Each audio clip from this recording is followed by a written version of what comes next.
Tu veux que je parle de ma vie privée? Tu veux que je raconte mon intimité? La profondeur de mon intérieur? Pourquoi tu t'intéresses à ma vie privée? Ma vie privée m'appartient, c'est mon jardin secret. Je ne veux pas partager. Je ne réponds pas aux questions concernant ma vie privée. Je me sens nue quand je parle. Nue! Qui es-tu? Pas de ma vie privée quand même. Qui es-tu pour que je te parle de ma vie privée? De la nudité de ma façon d'être? Je me suis vue bien dans ma peau, au miroir.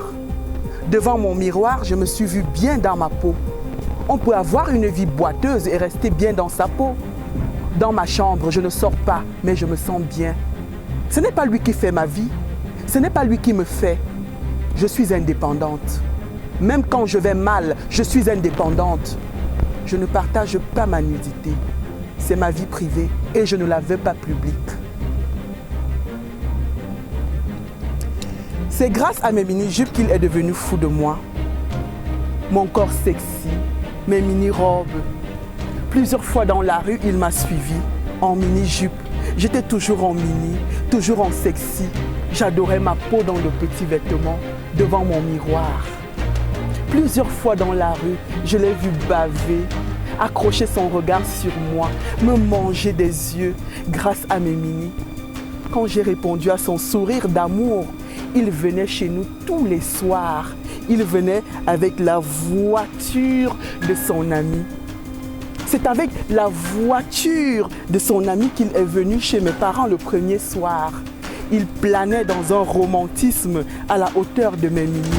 J'étais en petite robe ce jour-là, en petite robe bleue. Sans la voiture, je ne vois pas comment. S'il n'était pas venu en voiture, je ne vois pas comment. Il ne m'aurait pas invité à m'asseoir. Je ne pouvais pas partir avec lui. Non. Il est venu exprès avec une voiture qui contient le siège où il pouvait m'inviter à m'asseoir. Je ne vois pas comment je pouvais m'asseoir sans la voiture. Il est venu avec la voiture de son ami. Dans 15 minutes, il a parlé. Il a dit beaucoup de choses en 15 minutes. Je ne sais pas si je l'écoutais. Je ne sais plus. Je contemplais la voiture. Pour la première fois, un homme m'invitait à m'asseoir dans la voiture.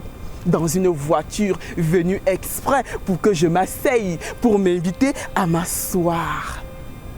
Il racontait ses sentiments sans me laisser le temps de contempler la voiture. Le silence est venu briser l'harmonie de son envie.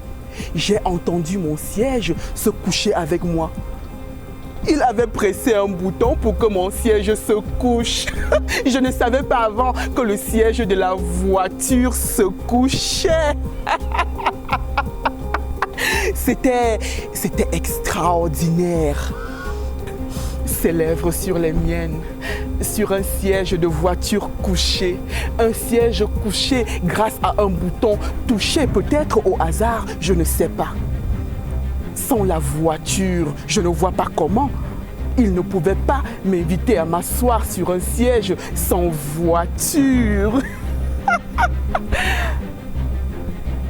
Ce jour-là, j'étais en petite robe bleue qu'il a levée sans demander mon avis, sur un siège couché de la voiture en pressant un bouton. Waouh! C'est ma nudité que je raconte. Pourquoi je te parle de ma vie privée? Tu te tais. Depuis que je parle, tu te tais. La joie du siège de la voiture. On partage ça? Il m'a touché. Dans l'empressement de son désir qui excitait le mien, il m'a touché là, sur le siège d'une voiture fermée. Un siège couché grâce à un bouton. Waouh!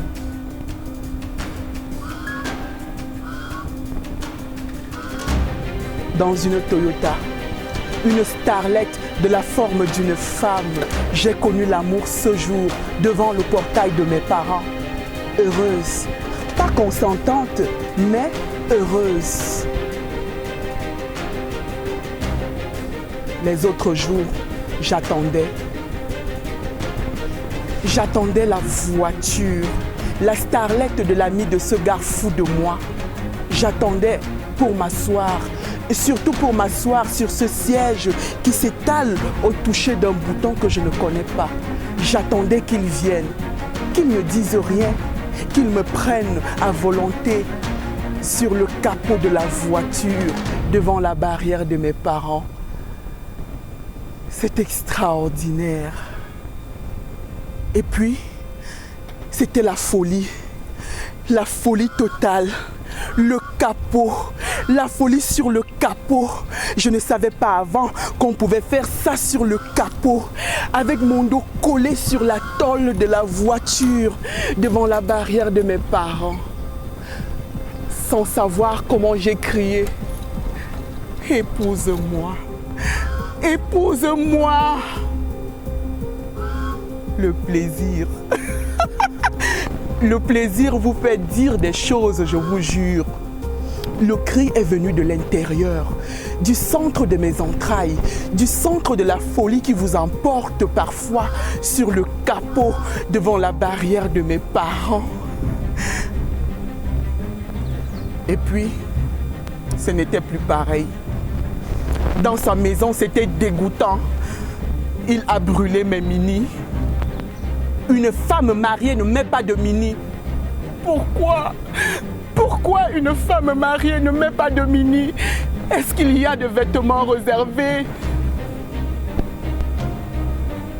Tout le monde me voulait en robe longue, en robe de mariage, tout le temps. Le lit, c'est le malheur du mariage. Surtout quand on a connu le siège et le capot avant. Au lit, je n'avais plus la même envie. Sans mini, il n'avait plus la même envie. Sans cette envie, je ne l'aurais pas laissé me prendre. Sans voiture, devant la barrière de mes parents. Jamais une femme mariée ne fait pas l'amour dans la voiture. Pourquoi? Dis-moi pourquoi une femme mariée ne fait pas l'amour sur le capot de la voiture? Est-ce qu'il y a un plaisir réservé?